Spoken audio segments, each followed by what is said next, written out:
S ವೀಕ್ಷಕರೇ, big ಭಾರತಕ್ಕೆ ಸ್ವಾಗತ. ಮೊದಲಿಗೆ ಒಂದು ಬ್ರೇಕಿಂಗ್ ನ್ಯೂಸ್ ಕೊಡ್ತಾ ಇದ್ದೀನಿ. ರಾಜ್ಯದಲ್ಲಿ ನಕಲಿ ಔಷಧಿ ಮಾಫಿಯಾ ಜಾಸ್ತಿ ಆಗ್ತಾ ಇದೆ. ಮೊನ್ನೆ ಅಷ್ಟೇ ನಿಮ್ಗೆ ಗೊತ್ತಿರಬಹುದು, UT ಖಾದರ್ ಅದರ ಮೇಲೆ ದಾಳಿ ಮಾಡಿದ್ರು. ಕ್ಯಾನ್ಸರ್ಗೆ ಕೊಡುವಂಥ ಔಷಧಿಯನ್ನು ಬೇರೆ ಬೇರೆ ರಾಜ್ಯಗಳಿಂದ ತರಿಸಿ ಅದಕ್ಕೆ ಬೇರೆ ಬೇರೆ MNC ಕಂಪನಿಗಳ ಕವರ್ ಹಾಕಿ ಮಾರಾಟ ಮಾಡ್ತಾ ಇದ್ದಾರೆ. ಕ್ಯಾನ್ಸರ್ ರೋಗಿಗಳಿಗೆ ಕೊಡುವಂಥ ನಕಲಿ ಔಷಧಿಗಳನ್ನು ಕೊಡ್ತಾ ಇದ್ದಾರೆ. ಎಲ್ಲಿಂದ ಬರ್ತಾ ಇದೆ ಇದು? ಆಮೇಲೆ ದುಬೈ ಲಿಂಕ್ ಕೂಡ ಇದೆಯಂತೆ. ಆದರೆ ರಾಜ್ಯ ಸರ್ಕಾರ ಎಚ್ಚೆತ್ತುಕೊಂಡಿದೆ. ಬೇಷ್ ಹೇಳಲೇಬೇಕು. ಯಾಕಂದರೆ ಇಲ್ಲಿ ಆ ಔಷಧಿ ಇದೆಯಲ್ಲ, ಅದು ಕಾಂಗ್ರೆಸ್ ಅವನಿಗೆ, BJPಗೆ, JDSಗೆ, ಲಿಂಗಾಯತನಿಗೆ, ಒಕ್ಕಲಿಗನಿಗೆ, ಅವನಿಗೆ ಇವನಿಗೆ ಅಂತಿಲ್ಲ, ಎಲ್ಲರಿಗೂ ಒಂದೇ. ಕ್ಯಾನ್ಸರ್ ಎಲ್ರಿಗೂ ಬರುತ್ತೆ. ನೀನು ಲಿಂಗಾಯತನ ನಿನಗೆ ಬರಲ್ಲ, ನೀನು ಒಕ್ಕಲಿಗನ ನಿನಗೆ ಬರಲ್ಲ, ನೀನು ಕಾಂಗ್ರೆಸ್ಸ ನಿನಗೆ ಬರಲ್ಲ, ನೀನು BJPನ ನಿನಗೆ ಬರಲ್ಲ. ಹಂಗಿಲ್ಲ ಸ್ವಾಮಿ, ಎಲ್ಲರೂ ಗುಳುಂ ಸ್ವಾಹನೇ.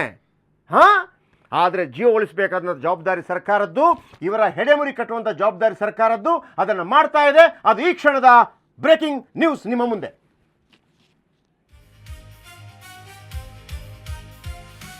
ರಾಜ್ಯದಲ್ಲಿ ಹೆಚ್ಚಾಗ್ತಾ ಇದೆ ನಕಲಿ ಔಷಧಿ ಮಾಫಿಯಾ.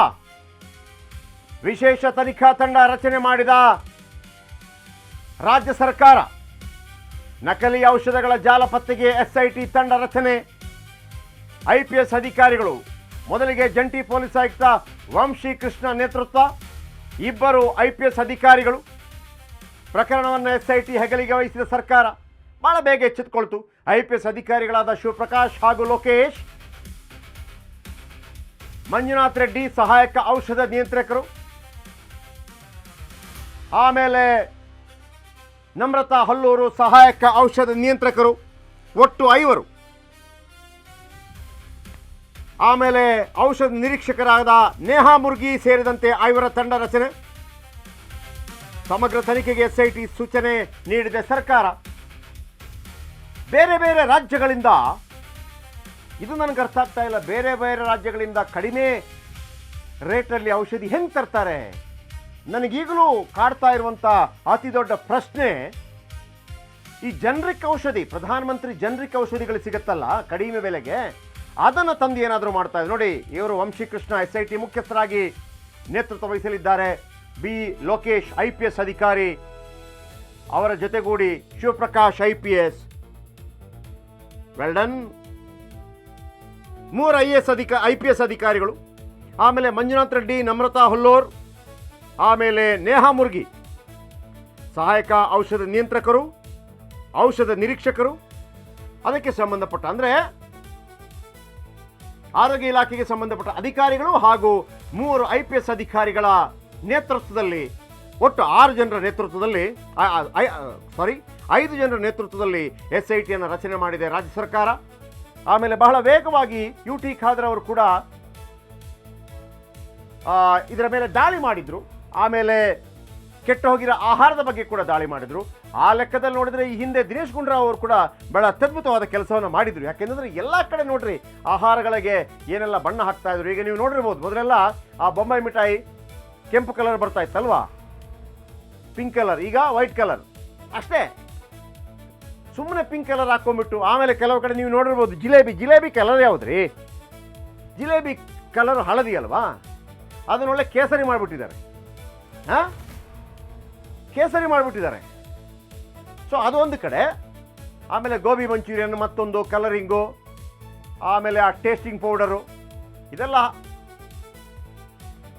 ಆ ರೀತಿ ದಾಳಿ ಮಾಡಲಾಗಿತ್ತು ಒಂದು ಕಡೆ. ಅದು ಒಂದು ಕಡೆ ಆರೋಗ್ಯದ ಮೇಲೆ ಪರಿಣಾಮ ಬೀರುತ್ತೆ. ಅದು ಕೂಡ ಆರೋಗ್ಯ ಇಲಾಖೆಗೆ ಬರುತ್ತೆ. ಆರೋಗ್ಯ ಹಾಳಾದರೆ ನಾವೇನು ಮಾಡ್ತೀವಿ? ಆಸ್ಪತ್ರೆಗೆ ಹೋಗ್ತೀವಿ, ಮೆಡಿಕಲ್ಗೆ ಹೋಗ್ತೀವಿ, ಔಷಧಿ ತಗೊಳ್ತೀವಿ. ಎಲ್ಲ ಅಲ್ಲಿ ಏನೇನೋ ತಿಂದು ಆರೋಗ್ಯ ಹಾಳಾಗುತ್ತೆ. ಸರಿಯಪ್ಪ, ಏನೋ ತಿಂದುಬಿಟ್ಟಿದ್ದೀವಿ, ಡಾಕ್ಟರ್ ಹತ್ರ ಹೋಗಿ ಅದನ್ನು ಸರಿ ಮಾಡೋಣ ಅಂತಂದರೆ ಇಲ್ಲಿಗೆ ಹೋದರೆ ಇವರು ಕೂಡ ನಕಲಿ ಔಷಧಿ ಕೊಟ್ಟರೆ ಏನು ಕತೆ ಅಣ್ಣ? ಬನ್ನಿ, ಇದರ ಬಗ್ಗೆ ಇನ್ನಷ್ಟು ಹೆಚ್ಚಿನ ಮಾಹಿತಿಯನ್ನು ಪಡೆಯೋಣ. ನನ್ನ ಕಲೀಗ್ ಅರುಣ್ ನನ್ನ ಜೊತೆ ನೇರ ಸಂಪರ್ಕದಲ್ಲಿದ್ದಾರೆ. ಅರುಣ್, ಭಾಳ ಮುಖ್ಯವಾಗಿ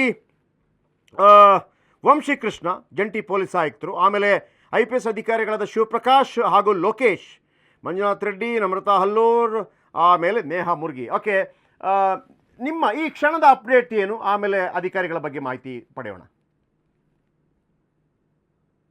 ಈ ಬಿಡದಿ ವ್ಯಾಪ್ತಿಯಲ್ಲಿ ಏನು ಸಿಗ್ತಾ ಇದ್ದಂತಹ ಒಂದು ನಕಲಿ ಔಷಧಿಗಳಿಗೆ ಸಂಬಂಧಪಟ್ಟಂತೆ ರಾಜ್ಯ ಸರ್ಕಾರ ಏನು ಈಗ ಇದೀಗ ಒಂದು SIT ಟೀಮನ್ನು ರಚನೆ ಮಾಡಿರುವಂಥದ್ದು. ಅದರಲ್ಲಿ ಪ್ರಮುಖವಾಗಿ ವಂಶೀಕೃಷ್ಣ ಅವರು ಈ ಒಂದು ಟೀಮ್ನ ಲೀಡನ್ನು ಮಾಡ್ತಾರೆ. ಜೊತೆಗೆ ಇಬ್ಬರು IPS ಅಧಿಕಾರಿಗಳು ಮತ್ತು ಅದ್ರ ಜೊತೆಗೆ ಏನಂದರೆ ಒಂದಷ್ಟು 3 ಜನ ಏನು ಹೆಲ್ತ್ ಡಿಪಾರ್ಟ್ಮೆಂಟ್ಗೆ ಸಂಬಂಧಪಟ್ಟಂತಹ ಡ್ರಗ್ ಕಂಟ್ರೋಲರ್ ಇರ್ತಾರೆ, ಮಂಜುನಾಥ್ ರೆಡ್ಡಿ ಇರ್ಬೋದು ಮತ್ತು ನಲ್ಲೂರು ಇರ್ಬೋದು. ಸೊ ಇವರನ್ನು ಒಳಗೊಂಡಂಥ ಟೀಮನ್ನು ರಚನೆ ಮಾಡಿರುವಂಥದ್ದು. ಪ್ರಮುಖವಾಗಿ ಇಲ್ಲಿ ಔಟ್ ಆಫ್ ಸ್ಟೇಟ್ಗಳಿಂದ ಏನು ರಾ ಮೆಟೀರಿಯಲ್ಸನ್ನು ತರಿಸ್ಕೊತಾ ಇದ್ರು ಮತ್ತು ಕಚ್ಚಾ ವಸ್ತುಗಳನ್ನು ತರಿಸ್ಕೊಂಡು ಇಲ್ಲಿ ಡ್ರಗ್ಸನ್ನು ಕ್ರಿಯೇಟ್ ಮಾಡ್ತಾ ಇದ್ರು ಮತ್ತು ಡ್ರಗ್ಸನ್ನು ಮಾರಾಟ ಮಾಡ್ತಾ ಇದ್ರು ಅನ್ನೋದು ಸಹ ಇಲ್ಲಿ ಒಂದು ಆರೋಪ ಬಂದಿರುವಂಥದ್ದು. ಸೊ ಈ ನೆಲೆಯಲ್ಲಿ ಇದೀಗ ಒಂದು ರಾಜ್ಯ ಸರ್ಕಾರ SIT ತಂಡವನ್ನು ರಚನೆ ಮಾಡಿರುವಂಥದ್ದು. ಇದರಲ್ಲಿ ಪ್ರಮುಖವಾಗಿ ವೆಲ್ ಎಫಿಷಿಯೆಂಟ್ ಆಫೀಸರ್ಗಳಿರುವಂಥದ್ದು. ಅದರಲ್ಲೂ ಸಹ ಪ್ರಮುಖವಾಗಿ ವಂಶೀಕೃಷ್ಣ ಇರ್ಬೋದು ಮತ್ತು ಲೋಕೇಶ್ ಜಗಲ್ ಸರ್ ಇರ್ಬೋದು ಅಂಥದ್ದು ಮತ್ತು ಶಿವಪ್ರಕಾಶ್ ದೇವರಾಜ್ ಇರುವಂಥದ್ದು. ಇವರೆಲ್ಲರೂ ಸಹ IPS ಅಧಿಕಾರಿಗಳು ಮತ್ತು ಈ ಹಿಂದೆ ಏನು SIT ಟೀಮನ್ನು ರಚನೆ ಮಾಡಿತ್ತು ಆ ಒಂದು SIT ಟೀಮ್ಗಳಲ್ಲಿ ಕೆಲಸ ಮಾಡಿದವರು ಅಂಥವ್ರ ಜೊತೆಗೆ ಏನಂದರೆ ಅದರಲ್ಲೂ ಸಹ ಶಿವಪ್ರಕಾಶ್ ದೇವರಾಜ್ ಏನಿದ್ದಾರೆ, ಸೊ ಇವರು ಲೋಕಾಯುಕ್ತದಲ್ಲಿ ಸಹ SP ಆಗಿ ಕೆಲಸವನ್ನು ಮಾಡಿರುವಂಥದ್ದು ಮತ್ತು ಜಗಲ್ ಸರ್ ಅವರು ಸಹ ಬಾಗಲಕೋಟೆ SP ಆಗಿರುವಂಥದ್ದು ಮತ್ತು ಅದರ ಜೊತೆಗೆ ಏನಂದರೆ ಬೆಂಗಳೂರು ದಕ್ಷಿಣ ವಿಭಾಗದ DCP ಆಗಿ ಕೆಲಸವನ್ನು ಮಾಡಿದ್ರು ಮತ್ತು ಈ ಒಂದು ಬೆಂಗಳೂರಲ್ಲಿ ನಡೆದಂಥ ಅತಿ ದೊಡ್ಡ ಒಂದು ರಾಬರಿ ಪ್ರಕರಣ ಏನಿತ್ತು 7 ಕೋಟಿ ಅದರ ಒಂದು ಟೀಮನ್ನು ಲೀಡ್ ಮಾಡಿ. ಸೊ ಎಲ್ಲರೂ ಸಹ ಒಂದು ಒಳ್ಳೆ ಎಫಿಷಿಯೆಂಟ್ ಆಫೀಸರ್ಸ್ ಇರುವಂಥದ್ದು ಮತ್ತು ಈ ಒಂದು ಡ್ರಗ್ಸ್ ಸಂಬಂಧಪಟ್ಟಂತೆ ಯಾವ ರೀತಿ ನಕಲಿ ಆಗ್ತಾ ಇತ್ತು, ಡ್ರಗ್ಸ್ ದಂಧೆ ನಕಲಿ ಆಗ್ತಾ ಇತ್ತು, ಅದ್ರ ಜೊತೆಗೆ ಏನಂದರೆ ನಕಲಿ ಔಷಧಿಗಳನ್ನು ಯಾವ ರೀತಿ ಇವರು ತಯಾರು ಮಾಡ್ತಾ ಇದ್ರು ಅನ್ನೋದ್ರ ಬಗ್ಗೆ ಸಹ ಸಂಪೂರ್ಣವಾದ ಒಂದು ಮಾಹಿತಿಯನ್ನು ರಾಜ್ಯ ಸರ್ಕಾರಕ್ಕೆ ಕೊಡಬೇಕು ಮತ್ತು ರಿಪೋರ್ಟನ್ನು ಕೊಡಬೇಕು. ಮತ್ತು ಈಗಾಗಲೇ ಯಾರೋ ಒಬ್ಬ ವಿದೇಶದಲ್ಲಿ ಒಬ್ಬ ಆರೋಪಿ ತಲೆಮರೆಸ್ಕೊಂಡಿದ್ದಾನೆ, ಆತನನ್ನು ಸಹ ಬಂಧನ ಮಾಡಬೇಕಾಗಿರುತ್ತೆ. ಸೊ ಅದಕ್ಕಾಗಿಯೇ ಈಗ ಒಂದು ತಂಡವನ್ನು ರಚನೆ ಮಾಡಿರುವಂಥದ್ದು. ಹಾಗಾಗಿ ಬೇರೆ ಬೇರೆ ರಾಜ್ಯಗಳಿಗೆ ಹೋಗಿಬಿಟ್ಟು ತನಿಖೆಯನ್ನು ಮಾಡಬೇಕಾಗುತ್ತೆ. ಅದ್ರ ಜೊತೆಗೆ ಬೇರೆ ಜಿಲ್ಲೆಗಳಿಗೆ ಹೋಗಿ ಸಹ ತನಿಖೆಯನ್ನು ಮಾಡಬೇಕಾಗುತ್ತೆ. ಅದಕ್ಕೋಸ್ಕರ ಈಗ ಈ ಒಂದು ರಾಜ್ಯ ಸರ್ಕಾರ ಈ ಒಂದು ವೆಲ್ ಅಫಿಷಿಯೆಂಟ್ ಇರುವಂತಹ ಟೀಮನ್ನು ರಚನೆ ಮಾಡಿ ಈಗ ಆದೇಶ ಮಾಡಿರುವಂಥದ್ದು. ಸೊ ಇಲ್ಲಿನಿಂದಲೂ ಸಹ ಈ ಟೀಮು ಕಾರ್ಯಾಚರಣೆ ಮಾಡುತ್ತೆ. ಯಾಕಂದರೆ ಈಗಾಗಲೇ 4 ಜನ ಆರೋಪಿಗಳನ್ನು ಈ ಒಂದು ಬಿಡದಿ ಪೊಲೀಸರು ಬಂಧಿಸಿ ಹೆಚ್ಚಿನ ತನಿಖೆಯನ್ನು ಮಾಡ್ತಾ ಇರುವಂಥದ್ದು. ಅಲ್ಲಿ ಪ್ರಮುಖವಾಗಿ ನಾವು ಯಾವುದೇ ಒಂದು ಔಷಧಿಯನ್ನು ತೆಗೆದುಕೊಂಡಂಥ ಸಂದರ್ಭದಲ್ಲಿ ಅದರಲ್ಲಿ ಎಕ್ಸ್ಪೈರಿ ಡೇಟ್ ಇರುತ್ತೆ ಮತ್ತು ಮ್ಯಾನುಫ್ಯಾಕ್ಚರಿಂಗ್ ಡೇಟ್ ಇರುತ್ತೆ ಜಯಪ್ರಕಾಶ್. ಆದರೆ ಈ ಒಂದು ಔಷಧಿಗಳು ಏನು ಸಿಕ್ಕಿದೆ ಅಲ್ಲಿ ಯಾವುದೇ ರೀತಿಯಾದಂಥ ಒಂದು ಎಕ್ಸ್ಪೈರಿ ಡೇಟ್ಸ್ ಇರ್ತಾ ಇದ್ದಿಲ್ಲ ಅದಕ್ಕೆ, ಮತ್ತು ಯಾವತ್ತು ಮ್ಯಾನುಫ್ಯಾಕ್ಚರ್ ಮಾಡಿದ್ದು ಆ ಒಂದು ಡೇಟ್ ಇರ್ತಾ ಇದ್ದಿಲ್ಲ. ಮತ್ತು ಯಾವೊಂದು ಕಂಪನಿ ನನಗೆ ಭಾಳ ಮುಖ್ಯವಾಗಿ ಕಾಡ್ತಾ ಇರುವಂಥ ಪ್ರಶ್ನೆ, ನೀವೊಂದು ಮಾತನ್ನು ಹೇಳಿದ್ರಿ, ರಾ ಮೆಟೀರಿಯಲ್ ಅಥವಾ ಕಚ್ಚಾ ವಸ್ತುಗಳನ್ನು ತಂದು ಔಷಧಿಗಳನ್ನು ತಯಾರು ಮಾಡಿ ಅದನ್ನು ಮಾರಾಟ ಮಾಡ್ತಾ ಇದ್ರಿ. ಯಾಕಂದರೆ ಮೆಡಿಸಿನ್ ಬಗ್ಗೆ ಗೊತ್ತಿರೋರಿಗೆ ಅದರ ಮೆಟೀರಿಯಲ್ಸ್, ಈಗ ನಮಗೂ ನಾವು ಅಷ್ಟೇ ಯಾವುದಾದ್ರೂ ಒಂದು ಐಟಮ್ ತಗೊಂಡು ಅದನ್ನು ನೋಡಿದಾಗ ಏನಿದೆ ಇಂಗ್ರೀಡಿಯೆಂಟ್ಸ್ ಅಂತ ಓದ್ತೀವಿ, ಗೊತ್ತಾಗುತ್ತೆ. ನನಗಿರುವಂಥ ಆತಂಕ ಅದು ತಪ್ಪಾಗಿರ್ಲಿಂತಲೇ ಅದು ಆ ರೀತಿ ಆಗದೇ ಇರಲಿಂತಲೇ ನಾನು ಬಯಸ್ತಾ ಇದ್ದೀನಿ. ಯಾಕೆಂದರೆ ಈಗ ನೋಡಿ, ಕಾಳಸಂತೆಯಲ್ಲಿ ₹1 ಫ್ರೀ ಅಕ್ಕಿ ಕೆಜಿಗೆ ಏನು ₹1 ಅಥವಾ 30 kg ಫ್ರೀ, ಇದನ್ನೆಲ್ಲ ಕಾಳಸಂತೆಯಲ್ಲಿ ಮಾರಾಟ ಮಾಡ್ತಾಯಿದ್ರು, ಯಾರಿಗೂ ಕೊಡದೆ ಮಾರಾಟ ಮಾಡ್ತಾಯಿದ್ರು. ಇಂಥದ್ದೆಲ್ಲ ಬಂದಿದೆ. ಅಲ್ಲೂ ಕೂಡ ನಾವು ಏನು ಅಂದ್ಕೋಬೋದು, ಓಕೆ ₹1 ಇದ್ದರೆ ₹30, ಬಟ್ ಹೊಟ್ಟೆಗೆ ಹೋಗುವಂಥದ್ದೇ ಹೆಚ್ಚೋ ಕಡಿಮೆ ಅಲ್ಲಾಗುವಂಥ ಅನಾಹುತಗಳು ಬೇರೆ ಇರ್ಬೋದು. ಏನು ಹಣಕಾಸಿನ ವ್ಯವಹಾರಗಳಲ್ಲಿ ಫಿನಾನ್ಷಿಯಲ್ ಪ್ರಾಬ್ಲಮ್ ಇದ್ದಿರ್ಬೋದು. ಆದರೆ ಅನ್ನವೇ, ಅವನು ಊಟ ಮಾಡಿದ್ರು ಓಕೆ, ಇವನು ಊಟ ಮಾಡಿದ್ರು ಓಕೆ, ಜಾಸ್ತಿ ಕೊಟ್ಟರು ಅಂತ ನಾನು ಅದನ್ನು ಕೇಳ್ತಾ ಇಲ್ಲ. ನಾನು ಇಲ್ಲಿ ಕೇಳ್ತಾ ಇರುವಂಥದ್ದು, ಒಂದು ಈ ಜನರಿಕ್ ಔಷಧಿ ಇದೆಯಲ್ಲ, ಜನರಿಕ್ ಔಷಧಿ ಭಾಳ ಪಾಪ್ಯುಲರ್. ಈಗ ಒಂದು ₹100 ಔಷಧಿ ಅಂತ ಹೇಳುವಾಗ ಅದೊಂದು ₹10 ಸಿಕ್ಬಿಡ್ತದೆ ಜನರಿಕ್ ಔಷಧಿ. ಆಮೇಲೆ ಕೇವಲ ಕರ್ನಾಟಕದಲ್ಲಿ ಮಾತ್ರವಲ್ಲ, ದೇಶದ ಮೂಲೆಗಳಲ್ಲಿ ಸಿಗುತ್ತೆ, ರಾಜ್ಯದ ಮೂಲೆಗಳಲ್ಲಿ ಸಿಗುತ್ತೆ, ಬೆಂಗಳೂರಲ್ಲಿ ಒಂದು ಬೇಕಾದಷ್ಟು ಅಂಗಡಿಗಳಿರುತ್ತೆ. ಈ ಥರ ಏನಾದರೂ ಸ್ಕ್ಯಾಮ್ ಇರ್ಬೋದಾ? ಅಲ್ಲಿ ಏನು ಕೊಡದೆ ಇವರು ತಗೊಂಬಂದು ಅದೇ ಮಾತ್ರೆಗೆ MNCಗಳ ಪ್ಲಾಸ್ಟರು ಅಥವಾ ಆ ಸ್ಟಿಕ್ಕರ್ಗಳನ್ನು ಹಾಕಿ ಆ ರೀತಿ ಮಾರಾಟ ಮಾಡ್ತಾ ಇರುವಂಥದ್ದ, ಈ ರೀತಿ ಏನಾದರೂ ಆಗಿದ್ದಿರ್ಬೋದು ಅಂತ ಒಂದನೇ ಪ್ರಶ್ನೆ. ಎರಡನೇದು, ನೀವು ಹೇಳಿದ್ರಿ ಈಗ ಸಾಧಾರಣವಾಗಿ ಎಫಿಷಿಯೆಂಟ್ ಆಫೀಸರ್ಸ್ಗಳು ಅಂತ ಹೇಳುವಾಗ ನಮಗೆ ವೀರಪ್ಪನ ವಿಚಾರಗಳು ಬಂದಾಗ ಶಂಕರ್ ಬಿದ್ರೆ ಸಕ್ಕತ್ತಾಗಿ ಮಾಡಿದ್ರಪ್ಪ ಹಿಂಗೆಲ್ಲ ಬರುತ್ತೆ. ಅಲೋಕ್ ಕುಮಾರ್ ಅವರನ್ನ ಎಲ್ಲಾದರೂ ಹಾಕಿದಾಗ ಮುಗೀತು ಕತೆ, ಹಂಗಿರ್ತದೆ. ಇಂಥ ಕೆಲವು ಅಧಿಕಾರಿಗಳೆಲ್ಲ ಇರ್ತಾರೆ. ಸೊ ಆ ಥರ ಒಂದು ಹೆಡೆಮುರಿ ಕಟ್ತಾರೆ ಅನ್ನುವಂಥ ವಿಶ್ವಾಸ ನಿಮಗೆ ಬರ್ತಾ ಇದೆಯಾ? ಖಂಡಿತವಾಗ್ಲೂ ಜಯಪ್ರಕಾಶ್. ಯಾಕಂದರೆ ಈಗ ಸಿಕ್ಕಿರುವಂತಹ ಮಾಹಿತಿ ಪ್ರಕಾರ ಅಂದರೆ ಈ ಒಂದು ವಿಚಾರಕ್ಕೆ ಸಂಬಂಧಪಟ್ಟಂತೆ ಏನಂದರೆ ಈ ಒಂದು ಔಷಧಿಗಳನ್ನು ಕಡಿಮೆ ಅಂದರೆ ನಾನು ಆವಾಗಲೇ ಹೇಳ್ದಂಗೆ ಕೆಲವೊಂದಷ್ಟು ಕಂಪನಿಗಳ ಹೆಸರನ್ನು, ಆ ಕಂಪನಿಗಳು ಇನ್ನೂ ರಿಜಿಸ್ಟರ್ ಆಗಿದೆಯೋ ಇಲ್ವೋ ಗೊತ್ತಿಲ್ಲ. ಯಾಕಂದರೆ ಆ ಒಂದು ನಕಲಿ MNC ಕಂಪನಿಗಳು ಅಂದರೆ ಇಂತಹ ಕಂಪನಿಗಳೇ ಔಷಧಿಗಳನ್ನು ತಯಾರು ಮಾಡ್ತಾ ಇದೆ ಅಂತ ಹೇಳ್ಬಿಟ್ಟು ಅವರೇ ಸ್ವತಃವಾಗಿ ಒಂದು ಲೇಬಲ್ಗಳನ್ನು ಅಂಟಿಸ್ತಾ ಇದ್ರು, ಅದನ್ನು ಸ್ವತಃ ಅವರೇ ಮತ್ತು ಎಕ್ಸ್ಪೈರಿ ಡೇಟ್ಗಳನ್ನು ಪ್ರಿಂಟ್ ಮಾಡ್ತಾ ಇದ್ರು, ಮತ್ತು ಅದ್ರ ಜೊತೆಗೆ ಮ್ಯಾನುಫ್ಯಾಕ್ಚರ್ ಡೇಟು ಮತ್ತು ಎಲ್ಲಿ ಯಾವಾಗ ಇದೊಂದು ಔಷಧಿ ತಯಾರಿ ಆಗಿದೆ ಅನ್ನೋದ್ರ ಬಗ್ಗೆಯೂ ಸಹ ಅವರೇ ಸ್ವತಃ ಸಹ ಒಂದು ಆರೋಪಿಗಳೇನಿದ್ದಾರೆ ಅವರೇ ಲೇಬಲ್ಗಳನ್ನು ಕ್ರಿಯೇಟ್ ಮಾಡಿಕೊಂಡು ಅಂಟಿಸ್ತಾ ಇದ್ರು ಅನ್ನೋದು ಸದ್ಯಕ್ಕೆ ಸಿಕ್ಕಿರುವಂಥ ಮಾಹಿತಿ. ಆದರೆ ಇನ್ನೂ ಸಹ ತನಿಖೆಯನ್ನು ಮಾಡಬೇಕಾಗುತ್ತೆ, ಯಾಕಂದರೆ ಇದನ್ನು ಕೇವಲ ಒಂದು ಪೊಲೀಸ್ ಠಾಣೆ ಮಟ್ಟಿಗೆ ಮಾತ್ರ ಇದನ್ನು ತನಿಖೆ ಮಾಡೋಕ್ಕೆ ಆಗೋದಿಲ್ಲ. ಹಾಗಾಗಿಯೇ ಈಗ ರಾಜ್ಯ ಸರ್ಕಾರ ಒಂದು SIT ಟೀಮನ್ನು ಮಾಡಿರುವಂಥದ್ದು. ಸೊ ಆ ನಿಟ್ಟಿನಲ್ಲಿ SIT ಪೊಲೀಸರು ನಾಳೆಯಿಂದ ಜಾಗೃತರಾಗಿ ಮತ್ತು ಸ್ಥಳಕ್ಕೆ ಹೋಗ್ಬಿಟ್ಟು ಒಂದು ಪರಿಶೀಲನೆ ಮಾಡ್ತಾರೆ. ಮತ್ತು ಈಗಾಗಲೇ ಯಾರು 4 ಜನ ಆರೋಪಿಗಳು ಬಂಧಿತರಾಗಿದ್ದಾರೆ, ಅದರಲ್ಲಿ ಪ್ರಮುಖ ಆರೋಪಿ ಏನಿದ್ದಾನೆ, ಸೊ ಆತ ಲೈಸೆನ್ಸ್ ಹೋಲ್ಡರ್ ಆಗಿರ್ತಾನೆ, ಆತ ವಿದೇಶದಲ್ಲಿ ತಲೆಮಾರು ಇರುವಂಥದ್ದು ಮಾಹಿತಿ ಸಿಕ್ಕಿರುವಂಥದ್ದು. ಹಾಗಾಗಿ ಆತನಿಗೋಸ್ಕರ ಹುಡುಕಾಟ ಅಂದರೆ ಆತನನ್ನು ಅರೆಸ್ಟ್ ಮಾಡಬೇಕಾಗುತ್ತೆ. ಆದರೆ ಅರೆಸ್ಟ್ ಮಾಡೋಕ್ಕೆ ನಮ್ಮ ಇಂಟರ್ನ್ಯಾಷನಲ್ ಲಾಸ್ ಇರ್ಬೋದು ಮತ್ತು ಭಾರತದ ಗಡಿಯಿಂದ ಆಚೆ ಹೋಗಿ ಅರೆಸ್ಟ್ ಮಾಡಬೇಕಾಗುತ್ತೆ. ಹಾಗಾಗಿ ಕೆಲವೊಂದಷ್ಟು ಅದಕ್ಕೆ ಏನೋ ನಮ್ಮ ರೆಡ್ ಕಾರ್ನರ್ ನೋಟಿಸ್ ಇಶ್ಯೂ ಮಾಡಬೇಕಾಗುತ್ತೆ, ಅದೆಲ್ಲ ಜಾಸ್ತಿ ಪ್ರೊಸೀಜರ್ಸ್ ಇರುತ್ತೆ. ಆದರೆ ಸದ್ಯಕ್ಕೆ ಈಗ ಇರುವಂಥ ಆರೋಪಿಗಳನ್ನು ಬಳಸ್ಕೊಂಡು ಏನೆಲ್ಲ ಮಾಹಿತಿ ತೆಗೆದುಕೋಬೇಕು ಅದನ್ನು ಸಹ SIT ಮಾಡುತ್ತೆ. ಯಾಕಂದರೆ ಈಗಾಗಲೇ ಈ ಒಂದು SIT ಟೀಮಲ್ಲಿರುವಂಥ ಆಫೀಸರ್ಸು ವೆಲ್ ಟ್ರೈನ್ಡ್ ಆಫೀಸರ್ಸ್ ಇರ್ತಾರೆ, ಯಾಕಂದರೆ ಯಂಗ್ ಆಫೀಸರ್ಸು.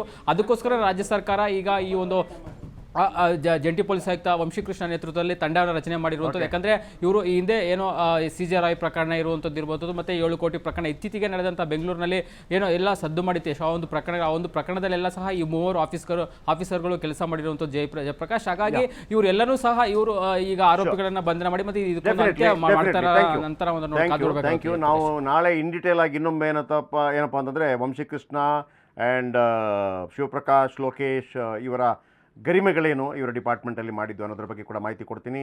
ನನಗೆ ಸಮಗ್ರ ಮಾಹಿತಿಯನ್ನು ಕೊಟ್ಟಿದ್ದಕ್ಕಾಗಿ ಥ್ಯಾಂಕ್ ಯು ವೆರಿ ಮಚ್. ವೀಕ್ಷಕರೇ, ಒಂದು ಹೇಳ್ತೀನಿ ಕೇಳಿ. ಈ ಸಮ್ಟೈಮ್ಸ್ ಈಗ ನಿಮ್ಮ ಹತ್ರ ಒಂದು ಡ್ರೈವಿಂಗ್ ಲೈಸೆನ್ಸ್ ಇದೆ ಅಂತ ಇಟ್ಕೊಳ್ಳಿ. ಸಮ್ಟೈಮ್ಸ್ ಕೆಲವು ದೇಶಗಳಲ್ಲಿ ಆ ಡ್ರೈವಿಂಗ್ ಲೈಸೆನ್ಸ್ ನಡೆಯಲ್ಲ. ಆಮೇಲೆ ಈ ಮೆಡಿಕಲ್ ವಿಚಾರಕ್ಕೆ ಸಂಬಂಧಪಟ್ಟ ಹಾಗೆ ಭಾರತದಲ್ಲಿ ಒಂದು ಮೆಡಿಕಲ್ ಇಡ್ತೀರಲ್ವ ನೀವು, ಒಂದು ಮೆಡಿಕಲ್ ಆಸ್ಪತ್ರೆ ಅಲ್ಲ, ಮೆಡಿಕಲ್, ಆ ಲೈಸೆನ್ಸ್ ಡಿ ಫಾರ್ಮಾ ಲೈಸೆನ್ಸ್ ಅಂತ ಕರೀತಾರೆ ಅದನ್ನು. ಆ ಲೈಸೆನ್ಸನ್ನು ನೀವು ವಿಶ್ವದ ಎಲ್ಲೂ ಬೇಕಿದ್ರೂ ಕೂಡ ಕೊಟ್ಟು ಲೈಸೆನ್ಸ್ ಪಡೀಬೋದು. ಅಂದರೆ ಮೆಡಿಸಿನ್ ಅಂದರೆ ಎಲ್ಲ ಕಡೆ ಒಂದೇ ಇರುವಂಥದ್ದು. ನಾನು ನಿನ್ನೆ ಕೂಡ ಹೇಳಿದೆ, ಜ್ವರಕ್ಕೆ ಬೇರೆ ಬೇರೆ ಡಾಕ್ಟ್ರು ಬೇರೆ ಬೇರೆ ಹೆಸರಿನ ಮೆಡಿಸಿನ್ ಕೊಡ್ಬೋದು, ಆದರೆ ಅದರೊಳಗಿರುವ ಇಂಗ್ರೀಡಿಯೆಂಟ್ ಒಂದೇ, ಪ್ಯಾರಾಸಿಟಮಾಲ್. ಹುಡುಗಿ ಅವತ್ತೇನು ಹೇಳ್ತಾ ಇತ್ತಲ್ಲ, ಎಂಥ 650, ಡೋಲೋ 650, ಡೋಲೋ ಅದರಲ್ಲೂ ಕೂಡ ಬರೋದು ಅದುವೇ, ಡೈಕ್ಲೋಫಿನೆಕ್ಸ್ ಸೋಡಿಯಂ ಮತ್ತು ಪ್ಯಾರಾಸಿಟಮಾಲ್ ಏನೋ ಒಂದಿರುತ್ತೆ, ಡೋಲೋ 650 ಮುಗೀತು ಅಂತ. ಆಮೇಲೆ ಬಾಡಿ ಇದೆಯಲ್ಲ, ನಿಮಗೆ ಮೊದಲೆಲ್ಲ ನಿಮಗೆ 250 mg ಅಂತ ಕೊಡ್ತಾಯಿದ್ರು, 250 mg. ಆಮೇಲೆ ಸಣ್ಣ ಮಕ್ಕಳಿಗೆ ಆ 250 ಹುಡಿ ಮಾಡಿ ಕೊಡ್ತಾಯಿದ್ರು. ಆಮೇಲೆ 500 mg ಆಯಿತು, ಅಂದರೆ ಬಾಡಿ ತಗೊಳ್ತಾ ಇಲ್ಲ. ಈಗ ಎಷ್ಟು ಹೇಳಿ, 650 mg.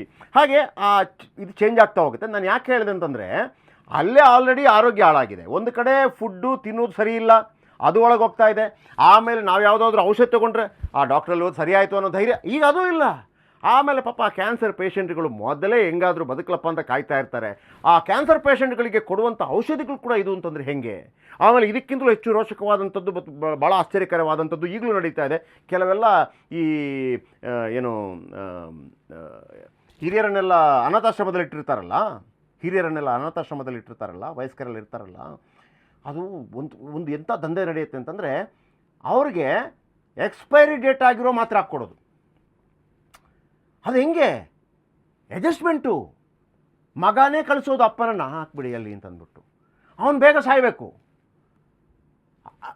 ಎಂಥ ಕ್ರೂರತ ನೋಡ್ರಿ. ಅವನು ಬೇಗ ಸಾಯಬೇಕು ಅಂತಂದರೆ ಇವ್ರ ಅಡ್ಜಸ್ಟ್ಮೆಂಟು, ಎಕ್ಸ್ಪೈರಿ ಡೇಟ್ ಹಾಕಿ ಕೊಟ್ಬಿಡು ಅಂತ. ಅವನು ಸತ್ರ ಇಲ್ಲಿ ಏನೋ ಈ ಹಂತಕ್ಕೆ ನಾವು ಬಂದಿದ್ದೀವಿ ರೀ. ಈ ಹಂತಕ್ಕೆ ಬಂದ್ಬಿಟ್ಟು ನಾವು ಯೋಗ ಮಾಡ್ರಪ್ಪ, ಅಲೋಮ ವಿಲೋಮ ಮಾಡಪ್ಪ ಅಂತಂದರೆ ಕೇಳೋಕ್ಕಾಗತ್ತೇನು ರೀ? ಫಸ್ಟ್ ಸರಿ ಮಾಡಪ್ಪ ಅಂತೇಳಿ. ಎನಿವೆ, ಈಗ SIT ತನಿಖೆ ಮಾಡಿದೆ. ನಾನು ನಿನ್ನೆ ಕೂಡ ಹೇಳಿದ್ದೆ, ಅಶ್ವವೇಗ ನ್ಯೂಸ್ ನಿಮಗೆ ಎನಿ ಟೈಮ್ UT ಖಾದರ್ ಅವರೇ ಈ ವಿಚಾರಕ್ಕೆ ಸಂಬಂಧಪಟ್ಟಾಗಿ ಎಲ್ಲ ರೀತಿಯ ಸಪೋರ್ಟ್ ಮಾಡ್ತೀವಿ. ನೀವು ಇಲ್ಲ ಇದನ್ನು ನೀವು TV ಪದೇ ಪದೇ ತೋರಿಸಿ ಅಂತಂದರೆ ನಾವು ತೋರಿಸ್ತೀವಿ. ಯಾಕಂತಂದರೆ ಇದು ನಮ್ಮ ನಾಡಿನ, ನಮ್ಮ ದೇಶದ ಶಕ್ತಿಯಾಗಿರುವಂಥ ಜನರ ಆರೋಗ್ಯದ ಪ್ರಶ್ನೆ.